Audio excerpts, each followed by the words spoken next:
दिया। श्रीनिवास पंत हमारे साथ जुड़े हुए हैं, उनसे जानना चाहेंगे कि बीजेपी ने अपना दृष्टि पत्र यानी कि विजन डॉक्यूमेंट घोषित कर दिया है। लगातार हम कांग्रेस की ओर से देख रहे हैं कि वो जुमला पत्र इसे करार कर रही है, लेकिन दृष्टि पत्र में इस बार क्या कुछ नया है? क्योंकि पिछली बार का और अगर इस बार का दृष्टि पत्र देख रहे हैं तो कई चीजें यहां पर सेम नजर आ रही हैं। महिलाओं पर इस बार बहुत फोकस किया गया है, किसानों पर बहुत फोकस किया गया है। श्रीनिवास, बिल्कुल पूजा, देखिए किसी भी पार्टी का मुखौटा होता है, चुनावी एजेंडा होता है, उसका घोषणा पत्र। भले ही नाम बदलने के बाद उसको विजन डॉक्यूमेंट के तौर पर 2017 में लाया गया था। 2022 विधानसभा चुनाव के लिए भारतीय जनता पार्टी ने आज अपना दृष्टि पत्र जारी कर दिया है। दृष्टि पत्र का मूल मकसद है पार्टी का इस वक्त 2022 विधानसभा चुनाव में जीतने के बाद, अगर सत्ता में वापसी होती है तो जीतने के बाद क्या वादे पूरे किए जाएंगे, उसका एक गारंटेड एक मुखौटा होता है जिस पर जनता को भरोसा करना होता है या करना पड़ता है, या फिर जनता उस पर भरोसा करे या ना करे, वो उसके अधिकार का क्षेत्र का मामला है।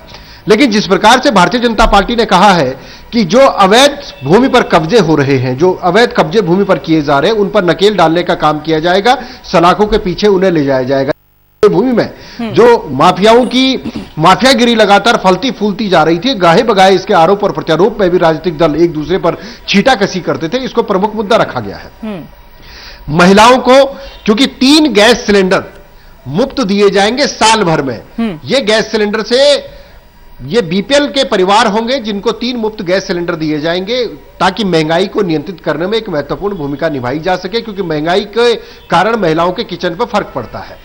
तीसरा बड़ा मुद्दा पूर्व सैनिकों के कल्याण के लिए जारी की गई है बात, और इसके अलावा जो किसानों की सम्मान निधि जो 2-2 हजार रुपए करके 6,000 रुपए डाली जा रही थी, अब भारत सरकार 6,000 रुपए देगी, यानी केंद्र की सरकार, और राज्य सरकार अपने लाभांश से 6,000 रुपए देगी, यानी 12,000 रुपए अब किसानों को सम्मान निधि के तौर पर दिया जाएगा। जो असंगठित मजदूर हैं जिनको संगठित करने के बाद 3,000 रुपए उनको पेंशन के तौर पर दिया जाएगा, या मानदेय के तौर पर कह सकते हैं, या उनको मेहनताना के तौर पर कह सकते हैं कि उनको सहायता राशि प्रदान की जाएगी। कुल मिलाकर के लोगों को यह बताने का प्रयास किया गया है कि अगर आप मौका देते हैं तो हमारी सरकार, डबल इंजन की सरकार, आपके लिए फायदेमंद हो सकती है, आपके लिए लाभकारी हो सकती है। यह अलग बात है कि विजन डॉक्यूमेंट या यूं कहें दृष्टि पत्र के जारी होने के बाद सबसे मुख्य विपक्षी दल कांग्रेस ने इस पर कई गंभीर सवाल खड़े कर दिए। कांग्रेस ने कहा कि आपने कांग्रेस पार्टी के स्वाभिमान पत्र, प्रतिज्ञा पत्र की कॉपी की है, और उसके बाद आपने 500 रसोई गैस का सिलेंडर के दाम के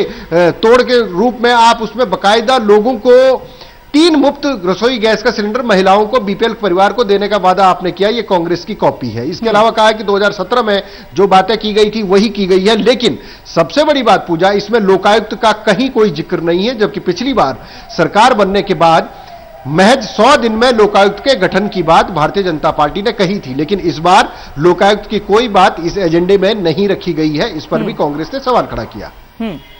ठीक है, आप हमारे साथ बने रहें श्रीनिवास, आपसे आगे भी हम